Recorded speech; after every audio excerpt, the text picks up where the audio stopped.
Hi everyone, welcome back to my channel. LolaAjisafe here. Welcome back. This is going on to the second episode of the Real Housewives of Atlanta spin-off, Porsha's Family Matters. Episode 2 is Guess Who's Coming to Lunch.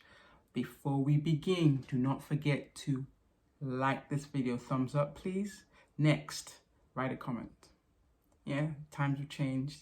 What you feel, what you think, you know, your opinion, what you heard on the street, whatever is going on. And then last of all, don't forget to hit the subscribe button right down below the screen if you haven't subscribed already. I do appreciate everyone who's been subscribing. And let's begin. So, first scene, we see Lauren and Porsha sitting down for lunch. You know, it's still part of her birthday celebration week. I get that. I've been trying to get into the idea of birthday month. I think it's a beautiful idea because typically I think as adults, we don't always do things for ourselves. We tend to do things for everyone else. And then your birthday really is something or an event you're just meant to dedicate to you. We don't do that a lot. We probably need to incorporate that into our everyday. But I digress. So I get doing the birthday, you know, week thing that she's doing. So looking at this clip, it almost kind of emphasizes some of the things I cottoned on last week. I was like, you know, she comes off a little selfish, self-centered. I don't know if it's, you know, people around her just cuddling her just to make things easier. But then her sister goes ahead to say, you know what? She, as an observer and as part of the family, has noticed, and she's saying how she thinks that, you know, what she desires of this family unit is selfish. So she wants Simon and his wallet and trappings that come with him. But she wants Dennis, on the other hand, to sit exactly where she places him and do exactly what she wants him to do when he wants him to do it. He can't have a date. He can't do these things. And he should abide by that. Whereas, you know, she's doing the complete opposite. What's good for the goose is not good for the gander. Apparently, that's the case. There was one scene that I didn't put a clip of where she was justifying her reasoning for, you know, not wanting Dennis to have a date at either her party or the luncheon she was having, I think, the next day. And she made a slip about saying she didn't want some skanky blah beep beep beep beep woman, you know, next to her man, my man. Now, was that a Freudian slip?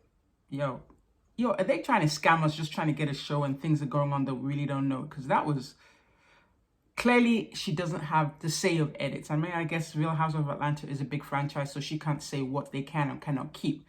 But that slip is, to me, that's heavy slip. And knowing most Nigerian men as I do, he's not going to be excited to see that clip either. I'm just saying. So let's see where this takes us to. So the next scene we just played, we have a scene with PJ, Grandma, I don't remember Grandma's name right now, PJ, Grandma, and Dennis. In the scene, they go to a toy store, I guess just to profile and have a conversation. Once again, this is episode 2, and I begin to, you know, question what was Dennis's motives for coming on the show, because he is saying that, you know, and he has, you know, he is saying that, you know, in the public eye, he is, you know, giving his support and he's doing all these things. But here, does he have an ulterior motive to dismantle what we may not be aware of? Because right now, they're not really telling or showing us anything we don't know. Now, we're now seeing the inner workings of this, you know, magical romantic relationship.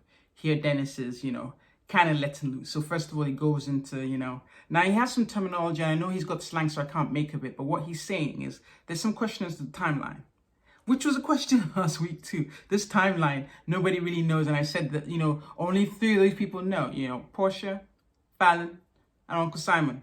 They know the true thing that transpired. But what Dennis is saying now is that, you know, as of December of the year, what was that, 2020, they were still together or trying to get together. Something was going on. And he said something bad. Well, he said, that statement he made. I don't know what that means, you know, if that's slang for something else. Whatever he said, he said she was on. I don't know what that means. But then by the following year, by January, things had changed.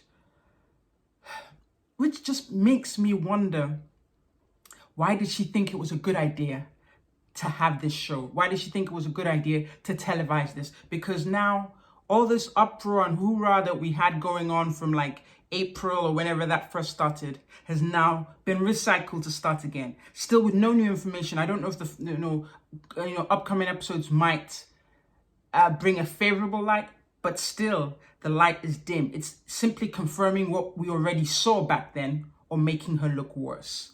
Grandma goes on to, be a little shady. Gina, she's a little old for this. I think her name's Gina. Grandma Gina, she's a little old for this to be being a little catty. She's, saying, what did she say? She said something about, she really in love with the guy.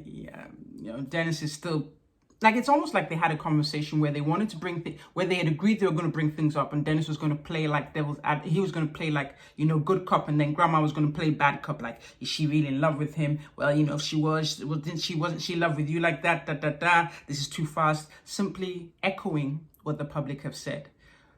As of now, this reality show is not working in their favor, but let's keep going. So this toy scene was simply to tell us that, Dennis and Grandma are not for this. They're not for the shits. Excuse me. They're here to try and expose her. Let's keep going. So going into another scene, this is the scene where, we're now at Porsha's final birthday bang, which is the birthday barbecue. I wonder if that was a Sunday. I don't know. I can't remember. But, everybody's dressed. They're in the backyard. Simon comes. He's in all white. Porsha, like, they're matching. Maybe they got, whatever they got, they did. So they're there. I bring this up to, a reason I brought this up is two things. First thing, we see the families trying to get together. They're questioning them. And this makes me wonder. Because we wonder, I don't want to say right now that I think that Porsha getting together with Simon is a bad mistake, because one, I don't know that. Two, we all make mistakes. We're not perfect, so I can't begin to judge her just because she's in the public eye. But it appears that, the women around her, the generations that are around her, how much good counsel is she getting from them? Because, they're trying to show that, they knew Dennis and that, I see that. But,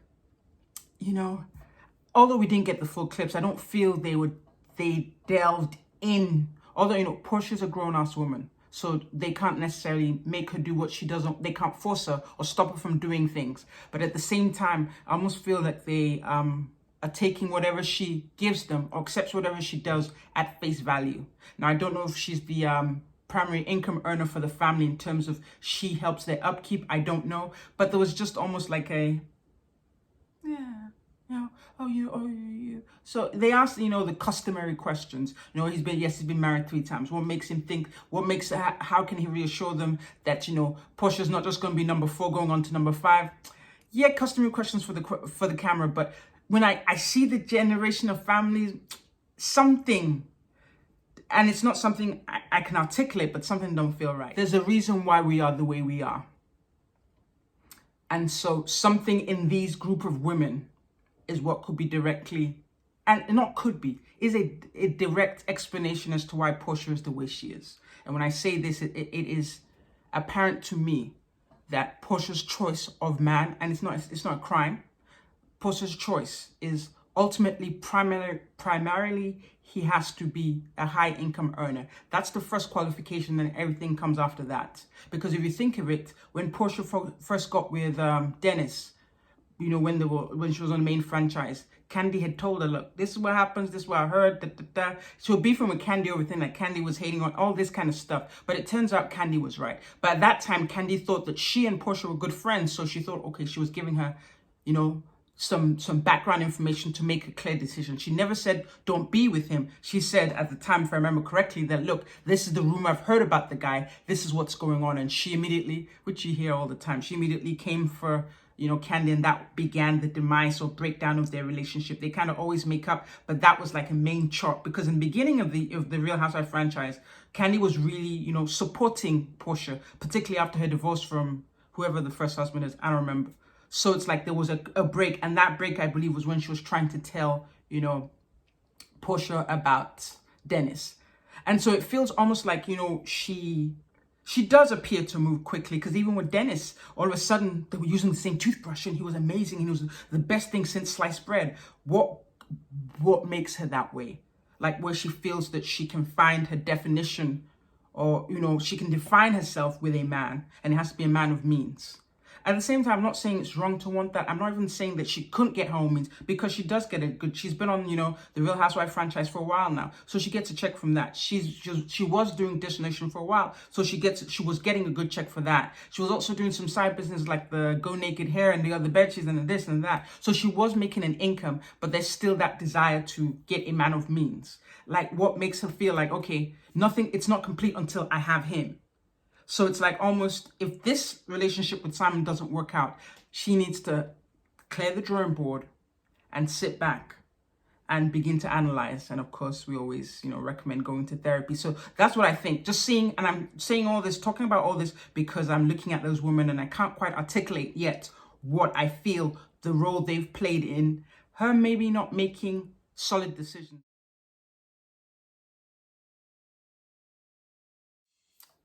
So looking at that clip, what Lauren is saying is that, most of the people that Porsha is surrounded by are people that, make a living off her. So they're not free to be free with her and tell her the truth and keep it real. So who's keeping it real with her? Is she responsible, or is she helping the family, the females that we saw that lineup? Is she keeping them, on the up and up? Because if she is there a part where they can't really express themselves? I'm not saying that is the case, but it is looking like that. But let's continue to see how things evolve. It may not be the case. I may be wrong, but just something, and when something don't make sense to me, I don't have all the details. I don't have all the details, but something there will explain, Porsha's pattern, because we all have patterns for a reason.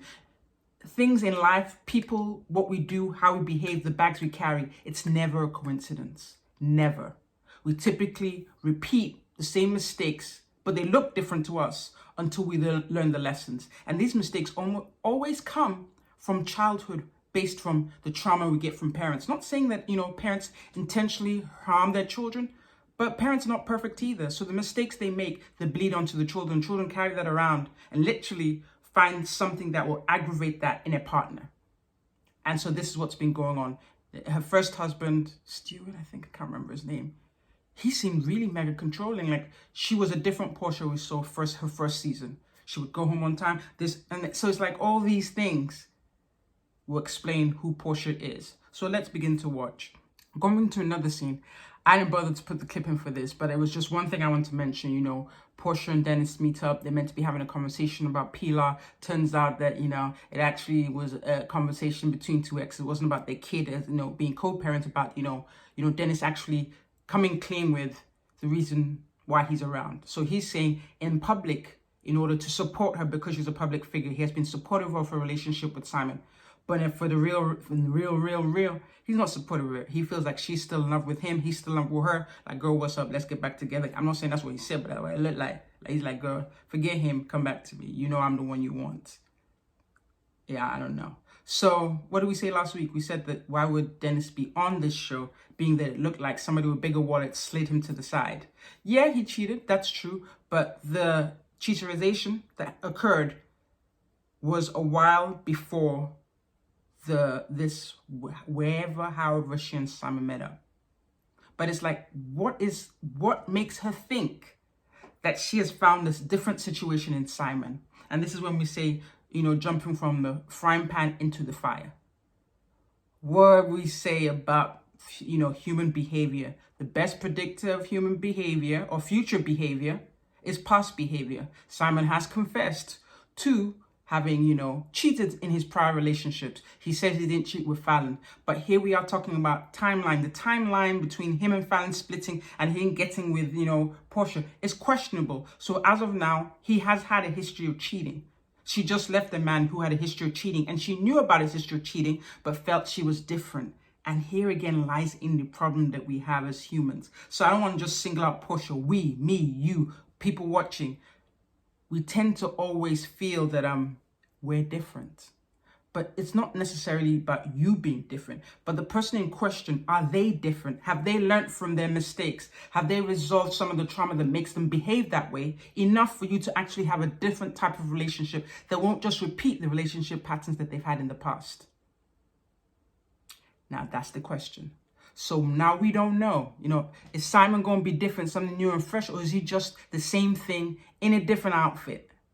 That's the question. That's what everyone's looking about. That's what everyone's saying about karma, you know. And after all of this, I hope she doesn't, and if something doesn't go right, I hope she doesn't sit there just to save face. That would be sad because I don't know her at all, but I would still hate to see a woman in a sticky situation with a little girl who, because if mom's not happy, girl's going to be affected. She's going to see this, and then that thing from generations will continue to pass down. You know, when we have, I believe in generational curses. If there's something going on in your bloodline, your family line, let it stop with you. And how do we stop it with you? Is actually being conscious and actually, you know, looking and stopping. And sometimes maybe her being in the public eye will force her to stop and actually assess what's going on if this particular relationship is not it.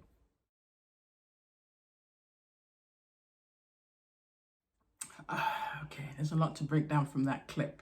So first of all, we know that, you know, Porsha and her ex-mother-in-law or ex-mother-in-law to be meet up, and I guess they discussed to break bread, and the first thing, you know, that comes up is, you know, I should call her Nana Gina, said, what's up with your grandma coming for my boy, like calling him a playboy, blah, blah, blah. What's she trying to do? She's trying to embarrass him. Like, what's that all about? Like, I'm not with that. Like, that's wrong. That's your kid's father. Like, they don't even talking about him like that. Blah, blah, blah, blah, blah, blah.